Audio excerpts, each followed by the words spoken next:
राजकारणात नशीब महत्वाचं असतं असं म्हणतात. एक नशीबवान राजकारणी आपल्याला पुण्यातला माहिती आहे. असा राजकारणी की भाजपाची पहिल्यांदा जेव्हा पूर्ण सत्ता पुण्याच्या महानगरपालिकेत आली तेव्हा स्थायी समितीचं अध्यक्षपदही मिळालं आणि त्याच टर्ममध्ये महापौरही झाले.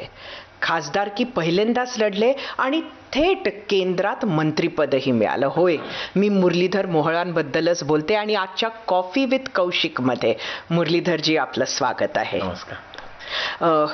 कसा सुरू आहे पुण्यात सध्या महानगरपालिकेच्या निवडणुकीचा माहोल आहे? प्रचार कसा सुरू आहे?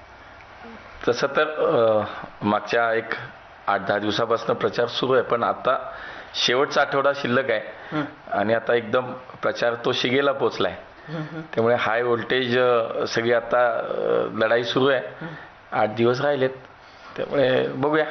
लढाई सुरू आहे असं आम्हाला वाटतं. आम्ही पुण्याचं ऐकतो तेव्हा एकंदरीत इतर ठिकाणी निवडणूक होते, पुण्यात मात्र लढाई सुरू आहे. आणि दादा म्हणजे अजितदादा आणि त्यांची राष्ट्रवादी ही सरकारमध्ये जरी तुमच्या बरोबर असली तरी इथे मात्र तुम्ही आमने सामने आहात आणि दादा इथंच ठाण मांडून बसले असं वाटतंय. म्हणजे ते सुद्धा पिंपरी चिंचवड आणि पुणे सोडत नाहीये असं एक फिलिंग येत आहे.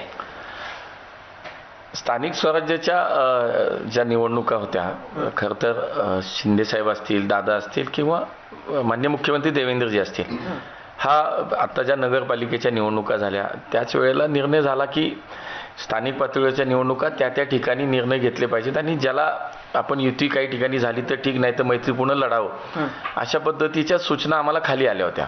आता दादा पुण्यात तळ ठोकून बसलेत. मला वाटतं की कदाचित त्या लढाईमध्ये त्यांना असं वाटतं की आता मला इथं बसल्याशिवाय पर्याय नाही, त्यामुळे ते कदाचित तशी वेळ पूर्ण आणली असं तुम्हाला वाटतंय? शेवटी निवडणूक जिंकणं हारणं हे शेवटी सर्वस्वी मतदारांवरती अवलंबून आहे. आम्ही आमचे प्रयत्न करतोय, ते त्यांचे प्रयत्न करतायत. मला असं वाटतं की दिसत असावं चित्र कदाचित की पुणेकर काय आपल्याला साथ देत नाहीयेत, त्यामुळे कदाचित आता तो प्रयत्न करण्यासाठी पूर्ण वेळ देत असावेत. खरं तर दादांबरोबर तुम्ही इथे युती आघाडी कशी केली नाही, म्हणजे हा निर्णय का झाला नाही? आज आम्ही सकाळीच दादांची मुलाखत जेव्हा केली तेव्हा एक असं मला वाटलं की त्यांना असं कुठंतरी सूचित करायचं होतं की ही युती आघाडी भाजपलाच नको होती. नाही, मला जे काही जितकी या सगळ्या याच्यातली माहिती की मी मागाशी म्हणालो तसं की राज्य नेतृत्व म्हणून या सगळ्यांनी जो काही निर्णय घेतला असेल की बाबा आपण युतीमध्ये नाही लढत आहोत, तेव्हा आमच्यापर्यंत तोच मेसेज होता की आपण युतीत लढत नाही आहोत.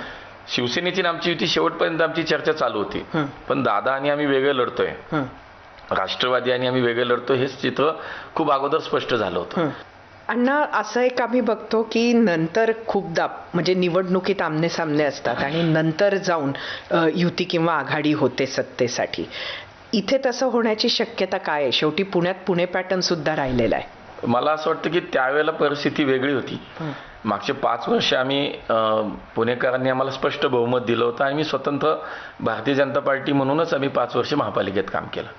मला वाटतं जे काय आम्ही काम केलंय, राज्य सरकार, केंद्र सरकार आणि महापालिका या तिन्हींचं मिळून जे काही ट्रिपल इंजिन सरकार म्हणून आम्हाला पुण्यामध्ये 5 वर्ष काम करताना जे पुणेकरांच्या अपेक्षा, पुणेकरांसाठीच्या त्यांच्या जे काही विचार होते त्यानुसार त्या अपेक्षा पूर्ण करण्यासाठी म्हणून आम्हाला जे काय करता आलं आम्ही खूप प्रामाणिक काम केलं आणि म्हणून मला विश्वास वाटतो की स्पष्ट बहुमत यंदाही आम्हाला या निवडणुकीला पूर्णपणे स्पष्ट बहुमत मिळेल.